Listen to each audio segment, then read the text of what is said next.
akan mencoba sharing mengenai gaya umum. Sebelum itu nih teman-teman, kita sangat familiar banget dengan kata gaya. Apa sih itu gaya? Gaya merupakan sebuah hal atau sesuatu yang menyebabkan sebuah benda bermassa itu mengalami percepatan. Nah, pada kesempatan kali ini saya akan mencoba sharing sedikit mengenai gaya umum.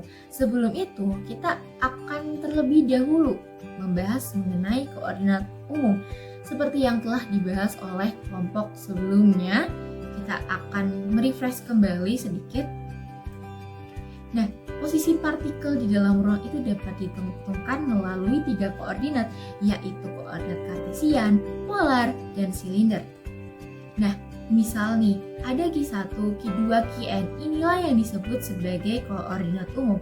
Koordinat umum itu dapat berupa jarak ataupun sudut. Nah, pada koordinat umum itu, jika koordinat umum itu saling dapat bebas atau tidak bergantung antar satu dengan yang lain itu, maka dia disebut dengan sistem holonomik. Sebaliknya, jika sebuah koordinat umum itu saling bergantung sama lain, maka disebut dengan sistem non-holonomik. Nah, berikutnya kita akan bersama-sama belajar mengenai derajat kebebasan. Nah, gimana sih bentuk dari satu derajat kebebasan itu? Contoh dari bentuk satu derajat kebebasan itu dapat kita lihat pada gerak, di mana acuannya itu hanya terhadap satu sumbu saja. Contohnya di sini adalah sumbu X-nya. Nah, berikutnya ada lagi nih teman-teman, ada 2 derajat kebebasan. Contohnya ada pada gerak parabola, di mana tinjauannya itu dapat melalui X dan Y. Berikutnya adalah bentuk 3 derajat kebebasan. Contohnya itu sebuah partikel, yang dimana kita semua telah belajar pada mata kuliah mekanika, di FIN, seperti itu. Di sini ada X, Y, dan Z. X, Y, dan Z. Seperti itu teman-teman. Biasanya di sini ada partikel, lalu kita dapat menghitung partikel tersebut. Nah, kalau untuk pergeserannya sendiri seperti yang telah dijelaskan oleh kelompok sebelumnya ini, contohnya nih, ada Q1, Q2, dan berubah menjadi Q1, ditambah delta Q1, Q2-nya berubah menjadi Q2 ditambah delta Q2, maka pergeserannya dapat kita hitung. Kita juga bisa menambahkan di sini Q3. Di sini Q3 ditambah delta Q3. Nah, ini kita tambahkan Z. Ini akan sama.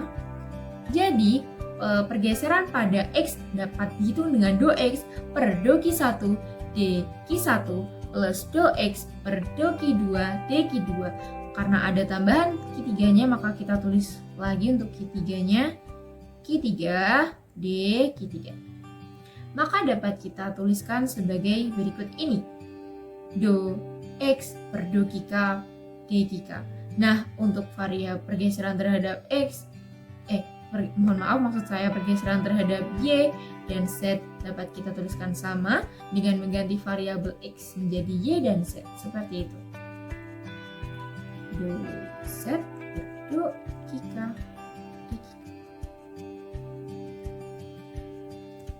Lalu bagaimana jika sistem itu terdiri dari N derajat kebebasan? Koordinat umum dinyatakan oleh Q1, Q2, Qn, sehingga perubahan dari Q1, Q2 hingga Qn ke Q1 ditambah delta Q1, Q2 tambah delta Q2, Qn tambah delta Qn itu dapat kita tuliskan sebagai berikut ini. Di mana N itu adalah derajat kebebasan.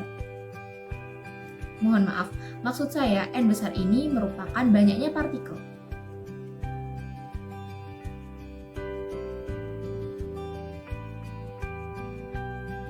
Dan N itu adalah banyaknya derajat kebebasan.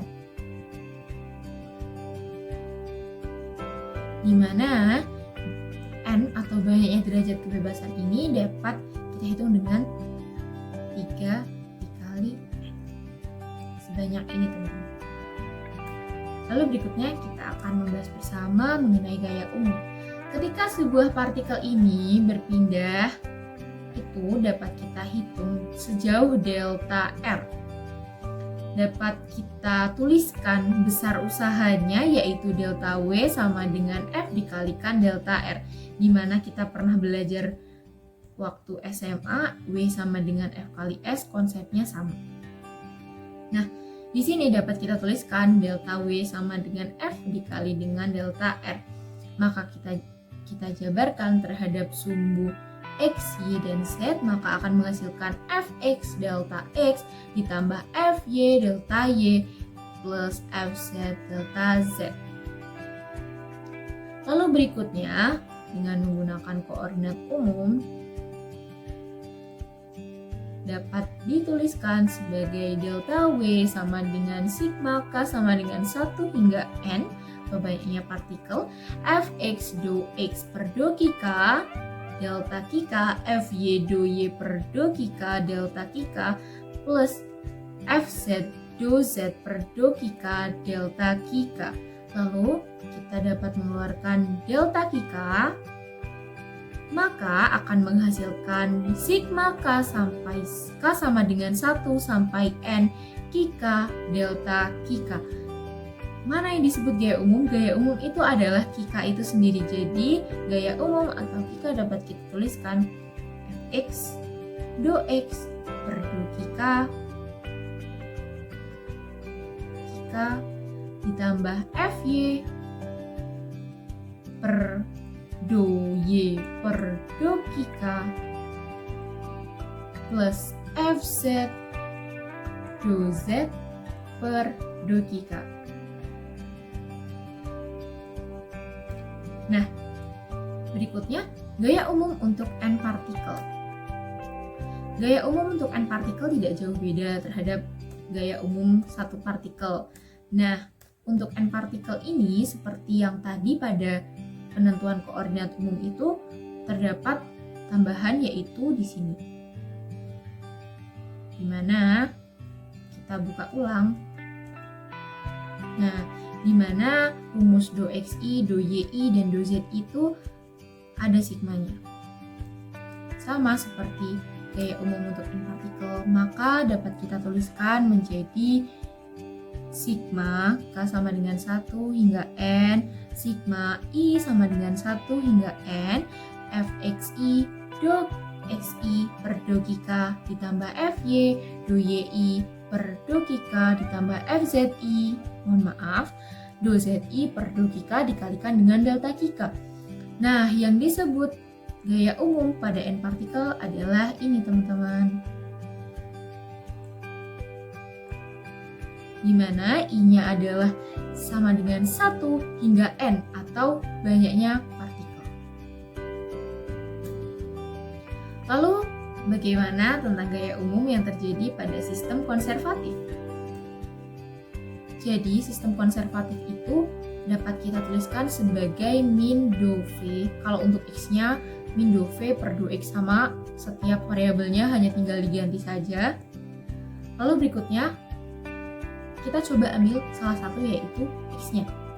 Maka, Kika atau Kx-nya itu akan sama dengan sigma I min do V per do X do dikalikan dengan do X per do Kika. Maka do X itu dapat kita coret, lalu menghasilkan Kika-nya itu akan sama dengan do V per do Kika. Seperti itu teman-teman. Nah, ada satu contoh soal nih yang bisa untuk pembelajaran kita semua. Di sini, tentukan gaya umum dari partikel bermassa M yang berada pada sebuah ruang menggunakan koordinat polar sebagai koordinat umum. Nah, pertama-tama kita tahu bersama bahwa koordinat polar itu adalah R, theta, dan Z. Maka bisa kita tuliskan bahwa Q1 akan sama dengan R, Q2-nya akan sama dengan theta, dan Q3-nya akan sama dengan Z. Pada X, fungsinya itu dapat kita tuliskan bersama X, R, theta, Z, yaitu adalah R cos theta Y sama dengan Y R theta Z R sin theta, dan Z sama dengan Z R theta Z sama dengan Z. Nah, berikutnya adalah kita mencoba untuk menentukan gaya umum melalui persamaan yang udah kita dapatkan sebelumnya, yaitu Kika.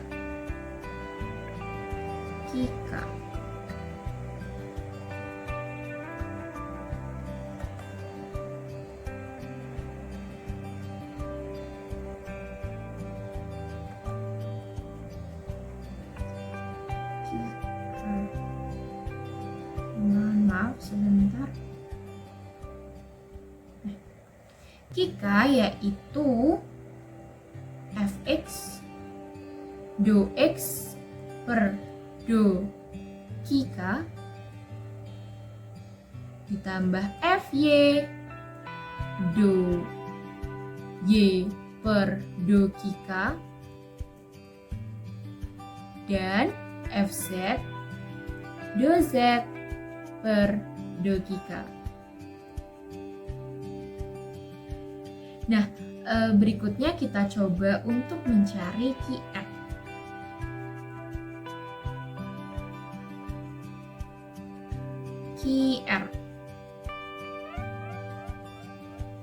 Qr akan sama dengan fx do x per do r ditambah fy do x do y per do r ditambah dengan fz do z per do r. Maka hasilnya adalah kita turunkan setiap fungsi-fungsinya ini terhadap r seperti itu. Maka akan menghasilkan fx cos theta ditambah fy sin theta, di mana ini dapat kita tuliskan atau kita sebut sebagai fr. Berikutnya nomor 2, kita akan mencari tentang Q tetanya. Sama fx do x per do theta ditambah fy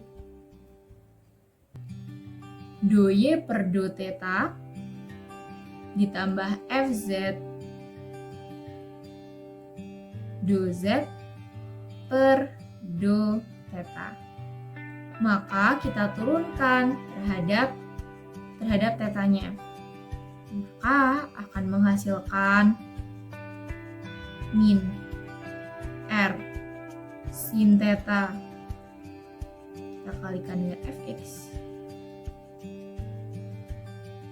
ditambah fy r cos theta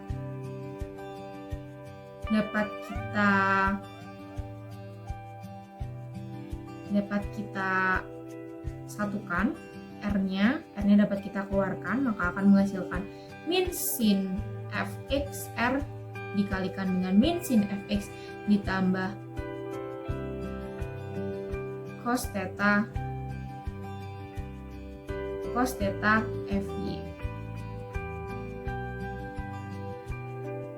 sin x, sehingga akan menghasilkan r dikalikan dengan min sin x fx ditambah cos sin theta, maksud saya sama dengan r dikalikan dengan min sin theta x ditambah dengan cos theta fy.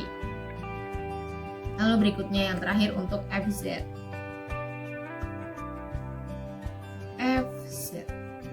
Akan sama dengan fx do x per